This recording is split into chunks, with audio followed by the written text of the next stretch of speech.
پاکستان کے تمام اداروں میں، خاص طور پر عدلیہ میں اس کے کارندے کام کرتے رہے، اور وہ لوگ بھی کام کرتے رہے جن کو فری میسن نے علماء دین کے روپ میں پاکستان میں نازل کیا تھا، جو عجیب طرح کی باتیں کر کے لوگوں کا نظریہ عقیدہ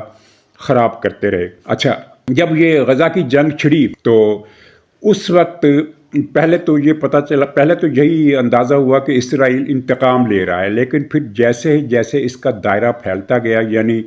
فلسطینیوں کی نسل کشی تک نوبت پہنچ گئی۔ مغربی اداروں کی جو خفیہ اطلاعات ہیں، جو میڈیا میں ذرائع کے حوالے سے چھپتی ہیں، ان کے مطابق غزہ میں 2 لاکھ سے زیادہ فلسطینی شہری شہید ہو چکے ہیں، لیکن جو اعداد و شمار جو اوپن بات رکھی جاتی ہے اس میں یہ تعداد 46,000 سے زیادہ ہے۔ ایکچولی 2 لاکھ سے زیادہ لوگ مارے گئے۔ تو یہ نسل کشی جو تھی، اس سے اندازہ ہوا کہ اسرائیل جو ہے وہ اب اپنے اگلے پلان پر عمل درآمد کرنے کا ارادہ رکھتا ہے۔ تو 3 روز پہلے اسرائیل کی سرکاری سوشل میڈیا سائٹ نے پہلی مرتبہ اسرائیل نے گویا کہ سرکاری طور پر اس نقشے کا اعلان کیا، لیکن ناظرین یہ نقشہ وہ نہیں ہے جو تھیوڈر ہرزل کا تھا۔ یہ جو نقشہ جاری ہوا ہے، یہ اس کو ہم گریٹر اسرائیل کے پر عمل درآمد کا پہلا مرحلہ کہہ سکتے ہیں۔ اس میں اردن کا علاقہ شامل ہے، اس میں سارا فلسطین یعنی غزہ اور مغربی کنارہ سارا شامل ہے، اردن کا وسیع علاقہ شامل ہے، شام کا وہ علاقہ جس کے بارے میں آج اسرائیل نے اعلان کیا ہے کہ وہ یہاں سیکورٹی زون قائم کرے گا، یعنی کہ اس کو پہلے تو اس نے کہا تھا نا کہ ہم یہاں تلاشی لے کر واپس چلے جائیں گے اور تھوڑا سا بفر زون بنائیں گے، لیکن بفر زون کے بجائے اب اسے سیکورٹی زون یعنی کہ اسرائیل کے اندر لے لیا جائے گا۔ اسی طرح جنوبی لبنان کا کچھ علاقہ اس نقشے میں شامل ہے، جنوبی لبنان، شام اور اردن، اور پورا فلسطین اس میں ہڑپ ہو جائے گا۔ اس سے پہلے 2021 میں غالباً ایک اسرائیلی وزیر فرانس گیا اور اس نے وہاں تھیوڈر ہرزل کے نقشے کے مطابق یہ اعلان کیا کہ، اور نقشہ بھی دکھایا کہ ہم اس نقشے پر عمل درآمد کرنے کا ارادہ رکھتے ہیں۔ تو اس پر خاصی تنقید وغیرہ ہوئی اور اسرائیلی گورنمنٹ نے اس وزیر کے بیان کو اون کرنے سے انکار کر دیا، یعنی گویا وہ بات نل ہو گئی، نل اینڈ وائڈ ہو گئی، لیکن عملاً نہیں ہوئی۔ اور اس کے بعد آپ کو یاد ہوگا میں نے اس پر 1-2 پروگرام بھی کیے تھے کہ جنوری 2023 میں ایک اسرائیلی مصنف ہے ایوی لپکن نے تھیوڈر ہرزل کا نقشہ بنا کر لہرایا اور ایک ویڈیو بنائی، اور اس نے یہ اعلان کیا کہ ہماری سرحدیں نیل سے فرات تک اور شامی ترکی بارڈر سے لے کر حجاز تک، مدینہ شریف تک ہوں گی، اور اب اس منصوبے پر عمل کرنے کا وقت آ گیا ہے۔ اسرائیل نے اس مصنف کی اس بکواس پر کوئی کمنٹ نہیں کیا، گویا کہ نیم رضامندی اس نے ظاہر کر دی۔ یہ نہیں کہا گیا کہ یہ اس مصنف کے ذاتی خیالات ہیں، ہم اس کو اون نہیں کرتے۔ خاموشی اختیار کی، اور یہ خاموشی اختیار کرنا ایک معنی خیز عمل تھا۔ اس دوران ایران کی پالیسیوں سے اسرائیل کو یورپ اور امریکہ میں سرکاری حلقوں اور اسٹیبلشمنٹ کی حمایت حاصل ہوگی، کیونکہ اسرائیل یہ تاثر دینے میں کامیاب رہا کہ ایران ہمارے وجود کے لیے بہت بڑا خطرہ ہے۔ اور یہ میں 2 سال کی بات نہیں کر رہا، یہ 10-12 سال کی بات کر رہا ہوں۔ اس دوران اسرائیل نے بے پناہ ہتھیار اکٹھا کیے، اپنی ٹیکنالوجی کو ترقی دی، اور آپ نے پھر اس کا مظاہرہ دیکھا۔ اسرائیل نے جس طریقے سے حملے کیے ہیں اور جس طریقے سے اس نے عمارتوں کو نشانہ بنایا ہے، جس طریقے سے اس نے شام، یہاں تک کہ ایران اور عراق اور یمن تک مار کی ہے، اور اس سے بہت سارے لوگ جو ہیں وہ خوف زدہ ہو گئے ہیں کہ اسرائیل کے پاس اتنی پاور نہ تو 1967 میں تھی، یعنی پہلی عرب اسرائیل جنگ میں، اور نہ ہی 1973 میں تھی۔ اب تو لگتا ہے کہ اسرائیل ناقابل تسخیر ہو گیا ہے۔ تو یہ ابھی نقشہ جو آیا ہے یہ پہلے مرحلے کا اعلان ہے، اور اس پر امریکہ نے کوئی تبصرہ نہیں کیا۔ ظاہر امریکہ میں ڈونلڈ ٹرمپ کی حکومت آ رہی ہے جو گریٹر اسرائیل کا حامی ہے، اور جس نے حلف اٹھانے سے پہلے ہی یہ اعلان کیا ہے کہ اگر 20 تاریخ تک غزہ میں اسرائیلی یرغمالی رہا نہ ہوئے تو میں پورے مڈل ایسٹ کو جہنم بنا دوں گا۔ اس کے بعد بھی کوئی بات رہ جاتی ہے پیچھے کہ ٹرمپ جو ہے وہ گریٹر اسرائیل بنانے کے لیے آیا۔ اس سے پہلے ڈیل آف دی سینچری، جس کے تحت سعودی عرب سمیت ان ممالک کو اسرائیل کو تسلیم کرنے پر مجبور کیا جائے گا جنہوں نے ابھی تک اسرائیل کو سرکاری سطح پر تسلیم نہیں کیا۔ تو بہرحال عرب ملکوں نے اس پر رد عمل دیا اور مجھے بڑی حیرت ہوئی کہ ان ملکوں کو اب سمجھ میں آیا کہ ہمارا وجود خطرے میں ہے۔ جب یہ غزہ میں قتل عام ہو رہا تھا، قتل عام نہیں نسل کشی ہو رہی تھی، تو اس وقت عرب لیگ کے 2 طاقتور ملک اسرائیل کو میسج بھیجتے تھے کہ غزہ کا صفایا جلدی کرو، اور یہ خبر کوئی اندرونی ذرائع سے نہیں آئی تھی، یہ خبر اسرائیل کے وزیر نے پریس کانفرنس میں بتائی تھی کہ ہمیں 2 عرب ملکوں کے فون آ رہے ہیں۔ اس نے اشارے بھی واضح دیے تھے کہ کون کون سے عرب ملک ہیں، اور ان ملکوں کی طرف سے کوئی تردید نہیں کی گئی، یعنی کہ ایسے فون کیے گئے تھے۔ اور پھر مصر نے اور متحدہ عرب امارات نے اور ترکی نے جس طرح اسرائیل کا ساتھ دیا، وہ تو سب کے سامنے ہے کہ ترکی نے ایندھن کی ذمہ داری لی کہ اسرائیلی جہازوں کو جتنا تیل چاہیے ہوگا اس بمباری کے لیے ہم دیں گے، اور 2 عرب ملکوں نے بے پناہ پیسہ دیا، اور مصر نے جس طرح فلسطینیوں کی مذمت کی اور وہ سارا کچھ۔ تو اب ان کو اندازہ ہو رہا ہے کہ ہم نے غزہ میں اسرائیل کا ساتھ دے کر غلطی کی ہے۔ وہ غزہ سے نمٹنے کے بعد یعنی ایک رکاوٹ جو تھی وہ دور ہو گئی۔ اب غزہ اسرائیل کو یعنی سعودی عرب پر حملہ کرنے سے، اگر وہ حملہ کرتا ہے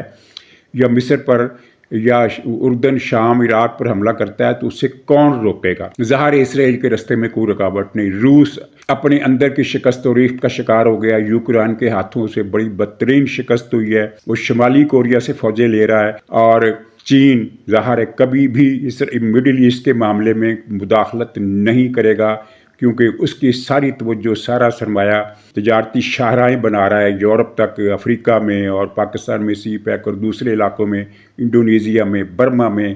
انڈو چائنا میں، جس کو ہم آپ کہتے ہیں ساؤتھ ایسٹ ایشیا، اور پھر افریقہ کے اندر۔ تو اس کی ساری توجہ اس طرف ہے، وہ کسی بھی تنازع میں الجھنے سے گریز کرے گا۔ زبانی کلامی وہ شاید مذمت کرے اگر اسرائیل نے حملہ کیا۔ اب ہمارے لیے خطرناک بات کیا ہے؟ میں نے بہت مرتبہ اپنے پروگراموں میں یہ آپ کے سامنے عرض رکھی کہ پاکستان کا کوئی ارادہ نہیں ہے اسرائیل کے ساتھ جنگ کرنے کا، لیکن یورپ اور امریکہ میں یہ سوچ ہے کہ پاکستان ایک امکانی خطرہ بن سکتا ہے اسرائیل کے لیے۔ وہ یہ بات ماننے کے لیے تیار نہیں ہے کہ ہمارا ایٹم بم جو ہے اور ہمارا جو میزائل پروگرام ہے وہ انڈیا اورینٹڈ ہے، نہیں، وہ کہتے ہیں کہ نہیں، اس سے اسرائیل کو خطرہ ہے۔ اور پہلی مرتبہ پوری ہسٹری میں پہلی مرتبہ ہماری میزائل پروگرام پر امریکہ پابندیاں تو لگاتا رہا ہے، لیکن پہلی مرتبہ ریپبلکن پارٹی کے ایک لیڈر نے جو ٹرمپ کی ٹیم کا بھی حصہ ہے، اس نے یہ پہلی مرتبہ اعلان کیا کہ ہم برسر اقتدار آ کر جن مسائل سے نمٹیں گے ان میں پاکستان کا میزائل پروگرام بھی شامل ہوگا۔ اب آپ اس فریم کو سمجھ گئے ہوں گے کہ امریکہ کی نظر جو بات ہم تو کہہ رہے تھے نا کہ صرف ایک امکانی خطرہ وہ سمجھتے ہیں، اب پتہ چلا کہ وہ امکانی سے زیادہ خطرہ سمجھتے ہیں، اور ان کا خیال ہے، اور ان کا خیال یہ ہے کہ جب اسرائیل عرب ملکوں پر جلغار کرے گا تو پاکستان میں جلوس نکلیں گے اور عوامی دباؤ اتنا بڑھ جائے گا کہ پاکستانی حکومت اسرائیل کے خلاف میدان میں آ سکتی ہے، میزائلوں سے حملے کر سکتی ہے، کچھ اور بھی کر سکتی ہے۔ یہ ان کا خیال پہلے سے تھا، جس کا اندازہ اب ہمیں ہو رہا ہے۔ ظاہر ہے ہمیں بہت ساری چیزیں بہت دیر سے پتہ چلتی ہیں، تو اب یہ پتہ چل رہا ہے کہ انہوں نے اس کی پلاننگ آج سے 10 سال پہلے شروع کر دی تھی، اور ان یہودی لابی نے اور امریکہ نے جو ریپبلکن کا گروپ ہے اسٹیبلشمنٹ میں، اس نے اور اسرائیل نے، کہ ہمیں 10 سال کے بعد یہ کام کرنا ہے۔ تو اب آپ کے سامنے وہ چیزیں ہیں، وہ ریکال کیجیے ایک ایک کر کے، جو پچھلے 3-4 برسوں میں 5 برسوں میں ہم نے دیکھی۔ 2014 میں اسرائیل کے اس پلان کا عمل درآمد شروع ہوا عمران خان کے دھرنے کی صورت میں، اور اس میں جنرل باجوہ اور جنرل فیض اور جنرل غفور، اور یہ جنرل کیا نام ہے اس کا جو اب سعودی عرب بیٹھا ہوا ہے، راحیل شریف، جس کا نام لوگوں نے ریال شریف رکھا ہوا ہے، یہ چاروں اس سازش میں ملوث تھے۔ یہ شبہ نہیں ہے، حقائق اور واقعات اس کی تصدیق کرتے ہیں، یعنی اس نظریے کی تصدیق کرتے ہیں کہ یہ اس سازش میں شریک تھے کہ پاکستان کا کانٹا اسرائیل کے رستے سے ہٹا دیا جائے، تاکہ اسرائیل جب گریٹر اسرائیل کا اعلان کرے، ان کو پتہ تھا، ہمیں نہیں پتہ تھا، دنیا کو بھی نہیں پتہ تھا، تو جب اسرائیل اعلان کرے تو پاکستان کا کانٹا سامنے نہ ہو۔ اور پھر یہ دھرنا ہوا۔ اچھا، اب اس کی میں اگر وہ تاریخ وائز ڈیٹیل میں جاؤں گا تو بہت ٹائم لگے گا، لیکن آپ خود جلدی ریکال کر لیں کہ کون کون سے اہم واقعات ہوئے۔ مثلا دھرنے کا مقصد پاکستان کو غیر مستحکم کرنا تھا، معاشی طور پر کرپلڈ کرنا تھا، اور وہ اس کے بعد وہ ہوا، پاکستان ہوا۔ اس کے بعد جو عدم استحکام کا دور آیا آپ نے دیکھا، اس کے بعد سے دہشت گردی بھی بڑھی پختونخوا میں، بلوچستان میں، جب کہ 2014 کی جو حکومت تھی نواز شریف کی، جو 17 تک رہی، دونوں صوبوں سے دہشت گردی ختم ہو گئی تھی، تقریباً ختم ہو گئی تھی۔ اور بلوچستان میں تو ایسا امن ہوا تھا کہ لوگ کہہ رہے تھے کہ یہ میراکل ہے یا ان کی نواز شریف کی دہشت گردوں سے کوئی ساز باز ہے کہ اب کچھ بھی نہیں ہو رہا، وہ سارا چیز چلی۔ یہ دونوں صوبوں میں جو دہشت گردی ہو رہی ہے، اس کا سب سے زیادہ نقصان، امیجیٹ نقصان کسے ہو رہا ہے؟ ایک تو پاکستانی معیشت کو ہو رہا ہے، دوسرا پاکستانی فوج کو ہو رہا ہے۔ ظاہر ہے اس کے ہتھیار ضائع ہو رہے ہیں، جوان شہید ہو رہے ہیں، افرادی قوت شہید ہو رہی ہے، کتنے لوگ ہیں وہ شہید کیے گئے۔ پھر عمران خان نے پاکستان کو اقتصادی طور پر کرپل کرنے کے لیے کئی پلان لانچ کیے۔ IMF کے دفتروں کے سامنے امریکہ میں جا کر انہوں نے مظاہرے کیے کہ پاکستان کو قرضے کی فراہمی روکی جائے، مہم چلائی گئی، میمورنڈم دیے گئے، اور پختونخوا کی حکومت نے IMF سے یہ بات کرنے کا فیصلہ کیا کہ ہم آپ کا قرضہ واپس کرنے کے ذمہ دار نہیں ہوں گے، یعنی جو صوبے کے حد تک جو ہم نے واپس کرنا ہوگا ہم نہیں کریں گے۔ عالمی بینک سے کہا گیا کہ پاکستان کی امداد روکی جائے۔ پاکستان کے اندر سول نافرمانی کی 2 مرتبہ کوشش کی گئی، اور سمندر پار پاکستانیوں سے پاکستان میں ترسیلات زر روکنے کا مطالبہ کیا گیا، جس پر عمل یہ ہوا ہے کہ آپ جو دسمبر میں ترسیلات ہوئی ہیں، جنوری میں اس کا ریکارڈ سامنے آیا ہے، وہ یہ ہے کہ ان کی ترسیلات زر میں 30% کا اضافہ ہوا ہے، 2 4 5% کا نہیں، 30% کا، اور $3 ارب انہوں نے بھیجے ہیں۔ اب PTI والے کہتے ہیں کہ نہیں جناب، ہماری سول نافرمانی کی کال جو ہے اس کے رزلٹ تو جنوری سے نکلیں گے۔ حالانکہ میں آپ کو یہ بتاؤں کہ 26 دسمبر کو PTI کا یہ بیان سامنے آ گیا تھا اور سمندر پار پہنچا دیا گیا تھا نیٹ کے ذریعے، سوشل میڈیا کے ذریعے، کہ آپ نے ترسیلات میں کمی کرنی ہے، اس کو لمیٹڈ کرنا ہے۔ اور اس کے بعد پھر پورا مہینہ دسمبر کا، یہاں تک کہ 20 دسمبر کو حتمی کال انہوں نے دی کہ بالکل آپ نے یہ ترسیلات زر نہیں دینی، لیکن وہ ترسیلات زر میں اضافہ ہو گیا۔ اچھا، یہ سارے اقدامات، پھر آپ یہ دیکھیے کہ پرسوں جو لکی مربت میں واقعہ پیش آیا، پاکستان کے ایٹمی ادارے کے 16 اہلکار TTP نے،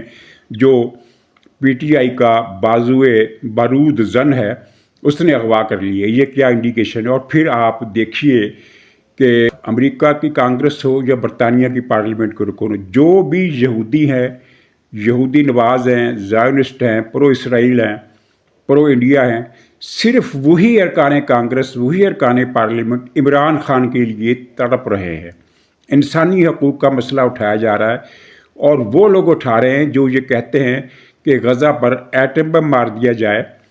اور غزہ کے تمام مسلمانوں کو مٹا دینا چاہیے، جن میں سے ایک کا وہ کیلیفورنیا کی لاس اینجلس کی جو آگ لگی ہے جنگلوں میں، جو شہر میں آ گئی، اس میں اس کا مکان بھی تباہ ہو گیا، جل گیا، اور وہ رو رہا تھا کم بخت۔ تو اس نے یہ کہا تھا کہ غزہ کی ساری آبادی ختم کر دینی چاہیے۔ وہ سارے لوگ آخر تواتر کے ساتھ اس عمران خان کے ساتھ کیا ہوئے ہیں۔ اور لندن کا جو میئر کا الیکشن ہوا تھا، اس میں عمران خان نے وہ زائنسٹ کوئی امیدوار کی حمایت کی تھی، لیکن بہرحال پاکستانی نژاد مسلمان صادق خان جیت گیا، اور عمران خان کے یہودی، اور یہودی بھی کون سا، صہیونی امیدوار کو شکست ہوئی۔ یہ گولڈ سمتھ فیملی کا چکر، پھر ایک سے ایک یہودی اٹھتا ہے اور عمران خان کی حمایت کرتا ہے، کبھی ادھر سے کوئی اٹھتا ہے، کبھی ادھر سے اٹھتا ہے۔ یہ آخر یہودی کنیکشن لوگوں کو سمجھ میں نہیں آ رہا، اب سمجھ میں آنا شروع ہو گیا ہے کہ یہ کیا چکر ہے۔ اور پھر عمران خان کے اپنے نظریات آپ کے سامنے ہیں کہ وہ جس طرح پیغمبر اسلام کی وقت کم کرنے کے لیے اس نے کہا کہ اگر محمد پر صلی اللہ علیہ وسلم پر 22 سال اللہ تعالیٰ نے تربیت کی، تو میری تربیت بھی اس نے 22 سال ہی کی، یعنی میں اور وہ برابر ہیں۔ اور PTI کے لوگوں نے اس بات پر تائید کی اور داد دی۔ اور پھر بہت سارے واقعات ہیں، آپ خود ریکال کر لیجئے، ریکارڈ میں موجود ہیں، یہ سارے لنک اب اسٹیبلش ہو رہے ہیں اچھی طرح، اور کڑی سے کڑی مل رہی ہے، راز کھل رہے ہیں، گتھیاں سلجھ رہی ہیں کہ عمران خان نیتن یاہو کا کرائے کا ٹٹو ہے جسے گریٹر اسرائیل کے رستے صاف کرنے کے لیے پاکستان کا کانٹا نکالنے کے لیے یہودیوں نے اور امریکہ کی یہودی لابی اور اسٹیبلشمنٹ کا ایک جز اس کے پیچھے ہے، اور یہ سارا کچھ ان کے لیے ہو رہا ہے۔ تقدیر میں کیا لکھا ہے ہم نہیں جانتے، لیکن جو سامنے کی بات ہے وہ یہ ہے کہ اسرائیل اس وقت اس کے پاس جو گن پاور ہے، جو بارود کی طاقت ہے، وہ بے پناہ ہے، اور کوئی مسلمان ملک اس کے سامنے کھڑا ہونے کی جرت نہیں رکھتا۔ لیکن انہیں خطرہ ہے کہ پاکستان کھڑا ہوگا، اس لیے پاکستان کا بیڑا غرق کرنے کے لیے یہ سارے ایجنٹ چھوڑے گئے۔ ناظرین، مختصر طور پر جو ہاتھی کے جو 2 انڈے ان کے ہاتھ لگے ہیں، ایک تو وہ امریکی سفیر جو سبکدوش ہو گیا، اس نے ایک بیان دیا کہ یہ جو امریکی ایلچی ہے ٹرمپ کا، وہ گرینیل کیا نام ہے اس کا، رچرڈ، اس کو سیریس لیا جائے، جس نے عمران خان کو رہا کرو کے مسلسل ٹویٹ کی اور پی ٹی آئی کے وہ سوکھے دھانوں میں وہ پانی ڈالتا رہا۔ تو ڈونلڈ بلوم نے یہ بات کی اور پی ٹی آئی نے اس کو اتنا اچھالا کہ دیکھو آ رہا ہے وہ تمہارا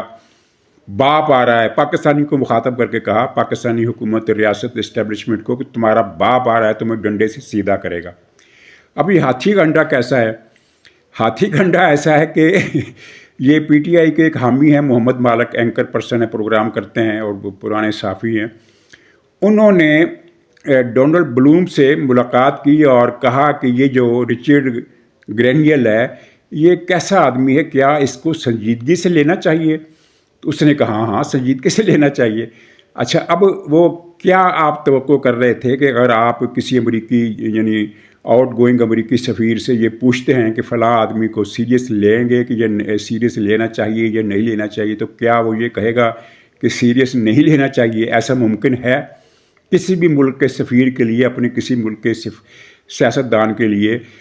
کوئی ایسی بات کر سکتا ہے چاہے وہ دل سے اسے کچھ بھی سمجھتا ہو؟ اس سوال کا جواب یہی تھا، اور یہ سوال بڑا ذہین تھا، بڑا ایجنڈے والا سوال تھا، کیونکہ محمد مالک کو پتہ تھا کہ امریکی سفیر نے کیا جواب دینا ہے، اور پھر میں نے اس جواب کو کس طرح ایکسپلائٹ کرنا ہے، اور پی ٹی آئی نے اس کو ایکسپلائٹ کیا، جبکہ یہ ایک محض ہاتھی کا انڈا ہے، تصوراتی خیالی انڈا، کیونکہ ہاتھی انڈے نہیں دیا کرتے۔ اور دوسرا انڈا، وفاقی وزیر رانا ثناء اللہ، ان سے ایک سوال پوچھا گیا تو انہوں نے ایک مفروضاتی جواب دیا کہ ہاں اگر ضرورت پڑی تو عمران خان کو منتقل کر دیں گے۔ تو اس پر انہوں نے پھر ڈھول بجانے شروع کر دیے۔ یہ ہاتھی کا دوسرا انڈا تھا کہ لو جی، حکومت نے اعلان کر دیا عمران خان کو اڈیالہ سے بنی گالہ پہنچانے کا ارادہ ظاہر کر دیا، اور عمران خان ڈٹ گیا کہ میں تو نہیں جاؤں گا۔ واہ، یہ ہاتھی کا دوسرا انڈا تھا۔ حقیقت کیا ہے؟ رانا ثناء اللہ کا ایک یہ مفروضاتی بیان تھا، اور اس طرح کے مفروضاتی بیان وہ پہلے بھی دیتے ہیں، اور سیاستدان ہر طرح کی بات کرتے ہیں۔ کئی مرتبہ وہ خود الجھانے والی بات کرتے ہیں، کئی مرتبہ وہ کلیئرٹی کر دیتے ہیں۔ تو عرض یہ ہے، اس پر مجھے زیادہ تبصرہ نہیں کرنا، عرض یہ ہے کہ عمران خان اڈیالہ سے کہیں اور منتقل کیا جا رہا ہے، اس کا جواب ہاں میں ہو سکتا ہے، لیکن جب اسے اڈیالہ سے منتقل کیا گیا، اگر کے ساتھ، کیونکہ یہ ایک امکانی صورتحال ہے جس کی مختلف خبریں بھی آئی ہیں، اگر اسے اڈیالہ سے منتقل کیا گیا تو ڈیسٹینیشن بنی گالہ نہیں ہوگا، کوئی دوسری جیل ہوگی۔ نہ بنی گالہ ہوگا، نہ زمان پارک ہوگا، نہ پختونخوا کا کوئی ریسٹ ہاؤس ہوگا، نہ نتھیا گلی ہوگا۔